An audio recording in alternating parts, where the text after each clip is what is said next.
Igwe Dr. Ilouno. There's a dunu Ifite dunu. It's about the community or who we are now. This community has a very long history. Fortunately, unfortunately, the history is unwritten. But thank God we are working hard to document what we can still rescue from our elderly ones. But story has it that Ifite dunu is one of the sons of Dunu Okofia. Okofia is he migrated from Israel and making his family. His prominent son Dunu, who is our great grandfather, settled in this community in a place called Umuduno, Ifite dunu. And he raised his children, many of them.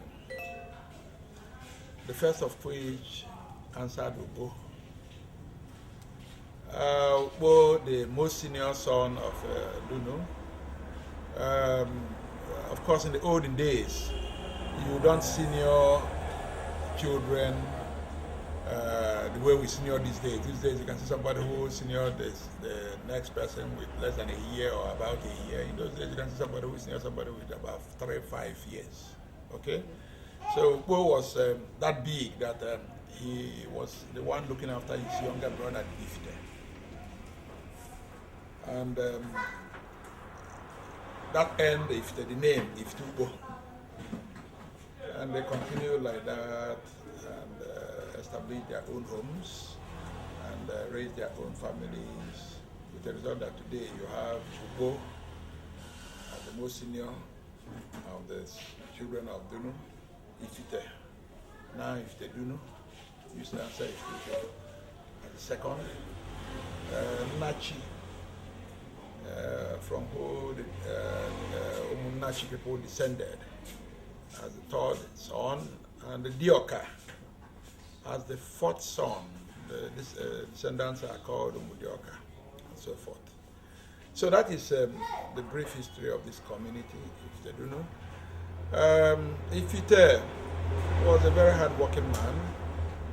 He took after his father, was industrious, was into farming and hunting, and established himself. He became very popular. He established a market. The market was so popular that we used to be called Nkwo Ubo. And that Nkwo was so popular that every person from present-day Imo to present-day Delta State used to come to trade in Nkwo Ubo. That was how popular, because of the industry of Ifite. Today, Ifite has raised so many children, very prominent children. Ifite seems to be in the lead in producing priests. In the whole of Dunu Kofia, Ifite produced the first Catholic bishop, and then the second Catholic bishop, and many other clergies.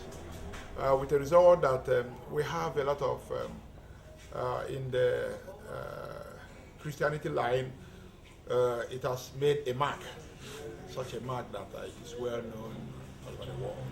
As a community that produces a lot of reverend sisters, reverend fathers, Anglican priests, canons, and so forth and so on. So today we are all proud to be the sons of Ifite, and I think the story goes on because today Ifite dunu is the commercial capital of Dunu Kofia. So we are all happy, and we are still working hard like our forefather, and trying to make a mark and establish ourselves in Dunu Kofia and help to lift Dunu Kofia to the height that it deserves. That is Ifite for you. Thank you, sir. Occasion coming up. Can you please give us a brief on what is about to happen? I just told you, Dunu Kofia local government is a unique local government in Nigeria because virtually all the communities in the local government are blood relations. They are children of the same ancestry. We have blood links. We are children of the same father. And we do our things collectively as a family. So dunu kofia, this is the time for dunu kofia to do what we call ego arrow, celebrating the new year. It is traditional that before, normally, like I said, we are all the sons of a farmer and a hunter. And yam is usually celebrated in the entire Igbo land. Yam is regarded as the king of all crops to a farmer. It is so revered that it has a lot of taboos that go with it.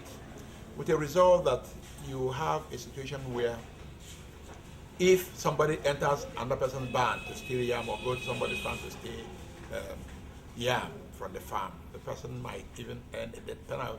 That is how revered yam is. And every year, the Igbo calendar starts from Ego Arrow. You start what the Englishman calls New Year. We call Ego Arrow. And our Ego Arrow, because of our trade, is usually we use the farming season, the harvest season as our Ego Arrow, as at the beginning of our year. So tomorrow, the entire Nukova has agreed that tomorrow is the day for us to declare the new yam as something that should be edible and should be celebrated and eaten by all sons and daughters and the relatives of Dunukofia kingdom. So tomorrow is a big day for us. We have invited all our sons and daughters, wherever they are, all our in-laws, all our grandchildren, wherever they are, whatever, all our friends and well-wishers to come and witness us celebrate the coming of our first harvest. The first yam harvest from our farm will be eaten tomorrow. Tomorrow, the traditional ruler, the Igwe, which is myself, will declare yam as something that should be eaten from tomorrow on. Any person who has indulged in eating a new yam before now has committed some form of atrocity. And if it were in the olden days, he would be sanctioned. People do those things these days and get away, but it is usually sanctioned. Every person waits for the Igwe to be the first to taste the yam from his farm and say, yes, this yam is now mature to be eaten and should be eaten from now on. And that is what we shall do tomorrow. And it's usually a great thing knowing that it is the product of our labor. We have sweated all these months, tilling the soil, clearing bushes, burning our grasses, tilling the soil and planting. And now it's time to harvest. And the first yam should be harvested tomorrow and eaten by the Igwe to show that yes, the yam is now matured and ready for eating. And it is the beginning of the calendar for us. It's being celebrated. Season. It has aroused the harvest of our first crop, the king of crops. It will be tomorrow that the first yam will be harvested from our farm and it will be eaten. And every person in Dunukofia will be encouraged to now go into his farm, harvest and eat. Okay? And how is it done? Like I have said, you can see them clearing and cleaning up every place, trying to put the place, beautify it and put it ready to welcome visitors. It's just that we shall have our friends and well-wishers coming in. For here, tomorrow will be very exciting because we have a delegation from the Oba of Benin coming to be part of it. And we have the NTA International coming to cover the event for airing to the international community. And we have our friends and well-wishers from all walks of life coming in tomorrow. So here, what we do on the New Year, the Iguaro Day, is to, first and foremost, bring the remnants of our old harvest, tapioca, abacha.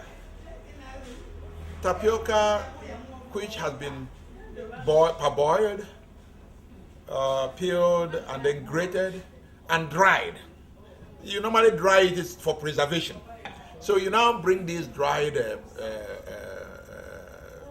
slices of tapioca, of cassava, and then prepare it as what we call native salad. You use all sorts of condiments that will make it quite appetizing, and you eat it and give it to every person. It clears the old harvest. Now, the first yam you harvested from your farm will now be roasted.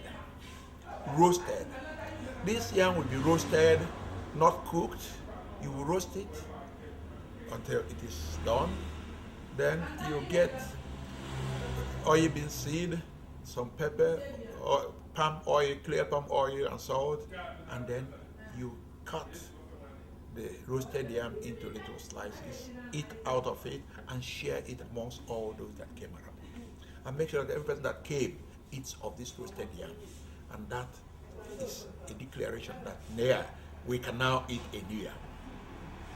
And as soon as that is done, the women, of course, have been ready, have been busy at the backyard, preparing pounded yam, preparing yam porridge, making every kind of dish out of the yam that you have harvested. So you have a lot of yam meal ready for people to consume tomorrow. So tomorrow will be a day for celebration, a day to say, oh, thank you, Lord. We have survived all the dangers inherent in famine. None of us was killed by snake bite, scorpion bite. None of us bled to death from machete cut or hoe cut or any of our farming instruments. We survived and we have planted and we have harvested. Today we are eating it. It's a day of celebration. Every person that enters there must share of a yam meal tomorrow. Yam festival. The origin of the yam festival dates back as far back as our great ancestors. Like I mentioned to you, our great grandfather Dunu was a noted farmer, a celebrated hunter. And the farm, it is said that his yam barn is one that you cannot walk through. And of course, in the olden days, you are as rich as your yam barn is. The bigger the yam barn, the richer you are. And of course, that means more wives and more children and all that will help you in the farm. But it dates back to that time when he came back from the farm with his harvest. Everywhere was, of course, in the old days, the land was very fertile. So the yam was really big. And he celebrated, oh my God, is this what the small yam I put into the ground has come to? He invited every person to come around and share with him the joy of harvesting. The little yam he put on the ground has come out with a massive product that can be celebrated, eaten by everyone. It dates back to our ancestors. Yes. Celebrate your new year. Every year, whenever it is done, it is the beginning of a new year, a new calendar. This time last year, we started life anew. We harvested our first product from the farm and we celebrated it. So it helps to remind you of the harvest, the bountiful harvest. It helps you to look back and say, oh, I suffered, now it is time for celebration. It's time to give thanks to God who has seen you through all the suffering of the farming season. You see, during the farming season, you already suffer. People wake up as early as 3 a.m., 4 a.m. to travel to the farm. And you cultivate, till the soil. It's not, every person it goes into subsistence farming. And you till the soil, and you don't use any implement except hoe and cutlasses. You till, no matter how hard or gravel infested the soil is, you must till it to soften it, to enable you plant your yam. And planting the yam is not just tilling the ground, because before you till the ground, you have to clear the bush. You clear the bush, you burn the grasses, then you till the soil, make mound hills out of it, and then plant. And when you plant, it doesn't end in there just digging the ground and putting a little piece of yam. No, it is the beginning of your suffering, because when you have put that piece of yam into the ground, you now wait for it to germinate. When it germinates, you tend the stem that comes up. You have to get sticks that will support the stem. It's a climber. It's not a strong stem, it's a climber. So you have to provide it with a stick or a strut that it will climb, because it must rise up for sun to beat on it, and the chlorophyll will now convert the sun and everything to the food that is stored in the yam. So you see that there's a lot of work that goes into farming. So by the time you harvest, it is a thing of joy to say your suffering was not in vain. Oh, this, because when you can get a one piece of yam, okay, and when you get a piece of yam, you can cut into 10. You can cut into 4, you can cut into 5, you can cut into 20, depending on how big. And then you plant these little pieces. And it is these little pieces that you plant that you will now go to harvest, and then harvest bountifully. And when you do, you must know that somebody made it possible, and that is the Almighty God. And you have to thank God for it. And it's a celebration time. So apart from this, apart from the fact that you celebrate it, you have to also remember that it is something that happens only once a year. That's why it's called Eguaro. You cannot plant yam twice a year. It's once a year. So it helps you to know, okay, 1 year has gone. Because the seasons, you must go through the seasons to get these things done. So it has a lot of significance, amongst which I have just.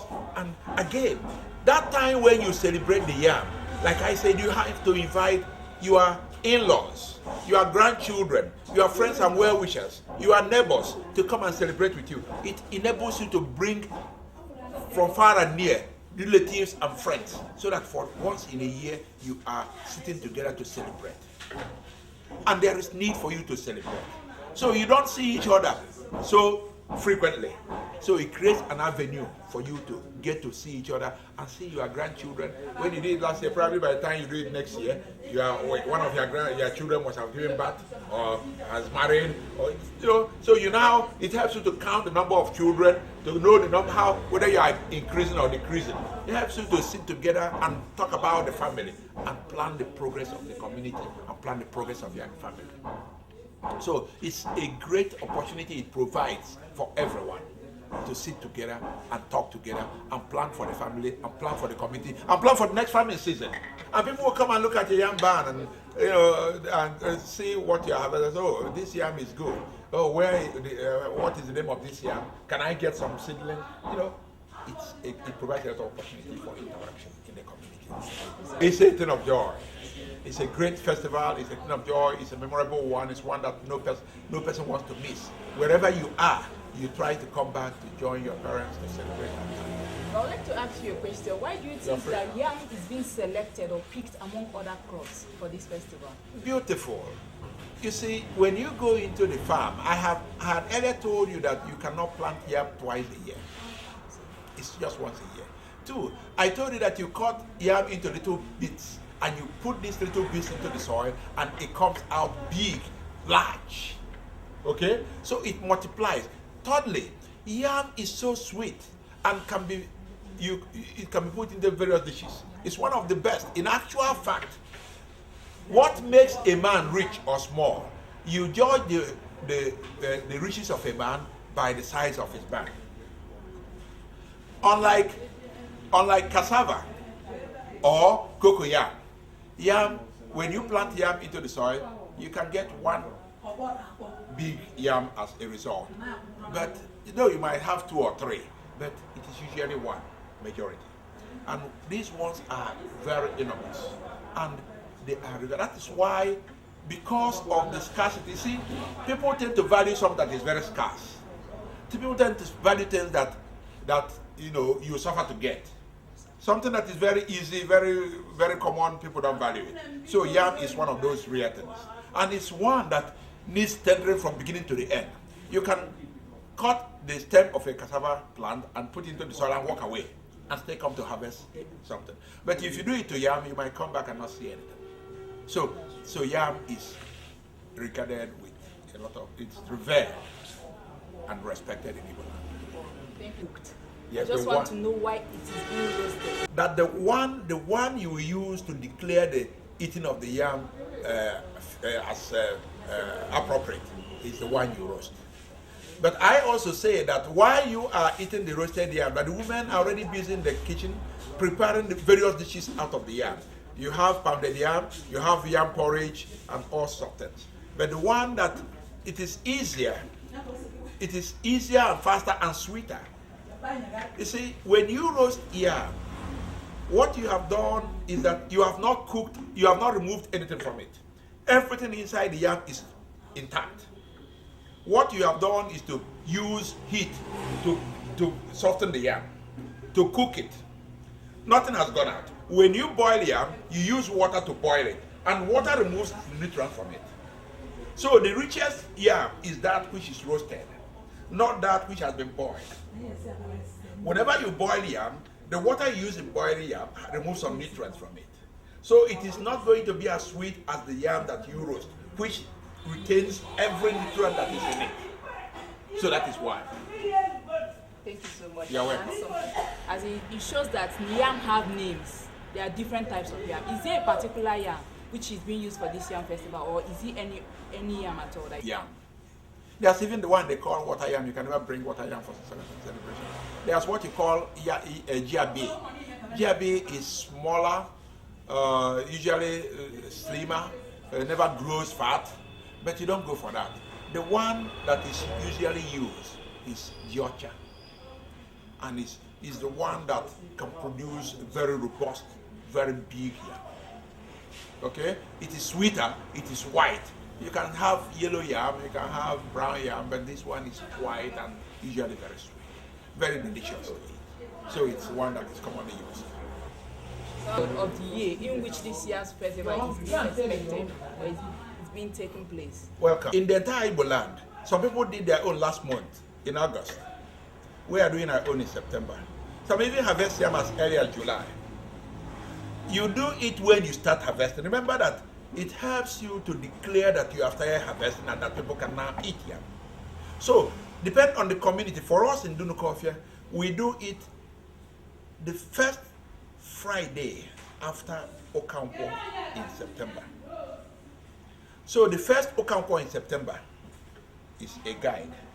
The Friday following the first Okampo in September determines the date for us in Dunu Coffee. But remember that our neighbor here, Abba, did their own last month. Abba did their own last week. Enuguku did their own last week. So community choose, depending on when they start harvesting. We have started harvesting our yam now, and we choose that now because this is the time we started harvesting our yam. So what guides you is when you start harvesting. That's what guides the communities in deciding when to do their own. Part of this yam festival to the community. Oh, beautiful work and no play make Jack a dull boy.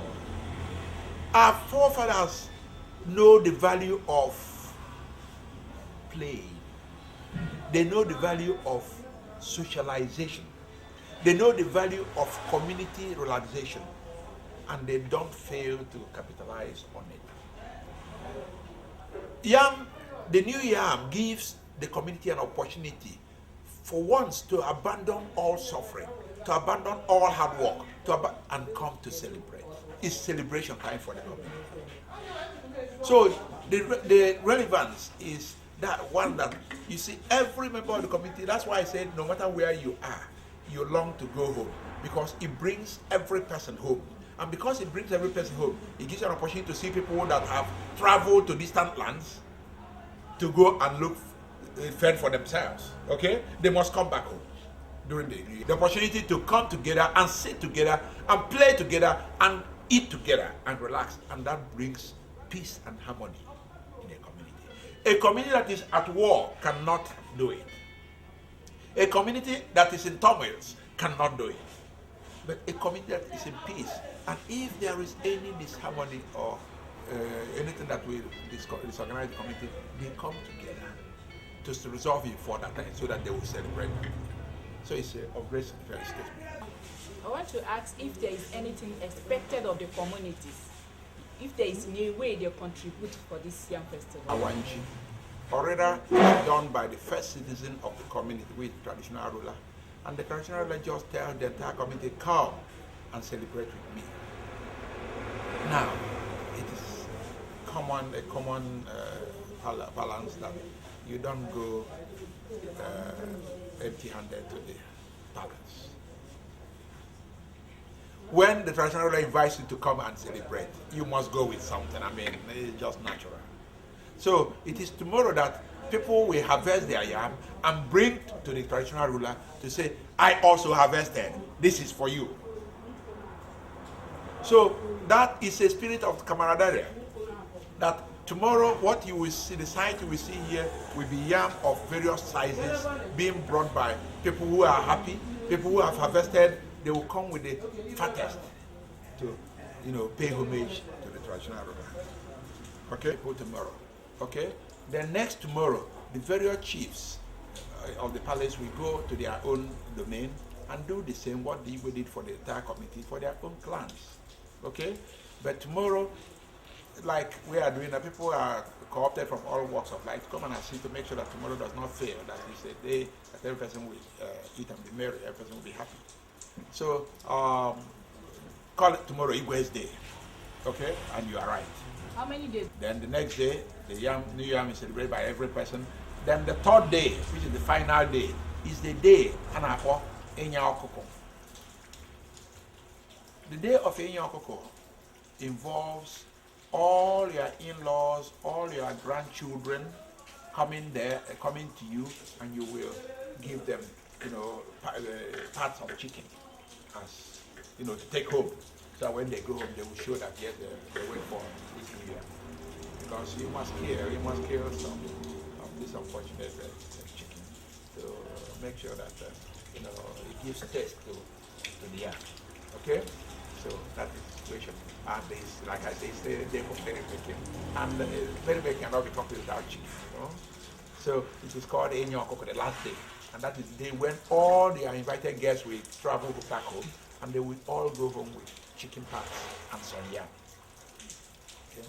Performing some traditional rites because it's our tradition. Yes. So how is this being performed?